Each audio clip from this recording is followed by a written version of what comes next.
আমরা কি চাই? আমরা যে বর্তমান সরকার আছে কি চাই? আমরা চাই এক ত্রিপুরা, এক পরিবার, এক ভবিষ্যৎ। কাজটা কঠিন, কিন্তু আমরা চাই, আমার দেশের প্রধানমন্ত্রী চায় এক ভারত, এক পরিবার, এক ভবিষ্যৎ। আমাদের রাজ্য সরকার চায় এক পরিবার, এক ত্রিপুরা, এক ভবিষ্যৎ। কাজটা কঠিন। গ্রাম হলো আমাদের শক্তি। গ্রাম, গরিব, কৃষক, এটা প্রাইমারি সেক্টর। কৃষক, 2 মহিলা, 3 যুবক, 4 গরিব। বলছে যদি তাদের ডেভেলপমেন্ট করা যায় তাহলে আমরা আত্মনির্ভর ভারত বানাতে পারবো। এই জিনিসটা সামনে রাখছে। হিন্দু, মুসলিম, বুদ্ধ, খ্রিস্টান করলে কিচ্ছু লাভ হবে না। ওটা যার যার ধর্ম পালন করবে। এবং একটা কথা মনে রাখতে হবে, কৃষকরা যে অন্নদাতা, এটা ভুললে কিন্তু চলবে না। ৭২,০০০ যদি মনে করে আমি কৃষিকাজ করব না, বাদ খেতে পারবেন নি? হাসি না, রাজনীতি জায়গায়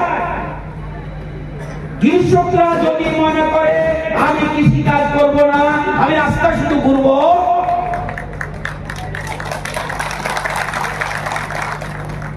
এই কথাটা মনে রাখতে হবে। তাই সবার আগে প্রণাম করতে হবে কৃষকদের। কৃষকদের সবাই প্রণাম করতে হবে।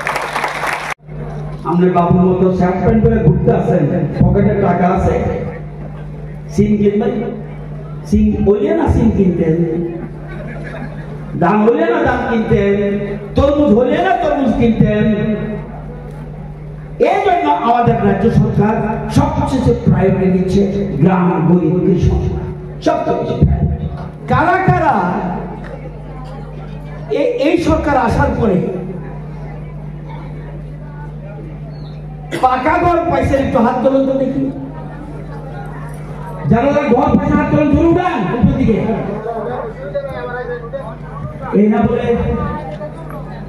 বলে গরিবের সরকার আসছে, ঘর পাইল না কে?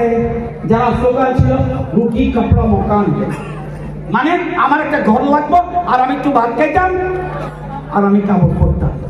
এই যারা ঘরের কথা বলছে, 35 বছরে কয়টা ঘর দিছে? 82,000। আর 6 বছরে কয়টা ঘর দিছে? 4,93,000।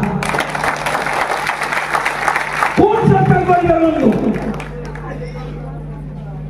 কারা কারা বাড়িতে, সব জায়গায় পৌঁছে নাই আমি জানি, কারা কারা বাড়িতে জলের লাইন গেছে? একটু হাত তোলেন তো দেখি। ওরে বাবা, এতদিন জলের লাইনে গেল না করে? 35 বছর। এরা মাত্র 6 বছর, 7 বছর। গ্রামে, শহরের কথা বলতেছি না, গ্রামে 2% মানে 24,000 বাড়িতে জলের লাইন দিছে 35 বছরে, 5 লাইনে জলের লাইন। আর আমরা 35 বছরে দিছি, আরে 6 বছরে দিছি 6,32,000 বাড়িতে। ঠিক আছে, ঠিক আছে। এই কোটি আগের তারা বুঝতো, কারণ তাদের কাছে বেশি বেশি করে টাকা যাইতো, তারা কোটি বুঝতো।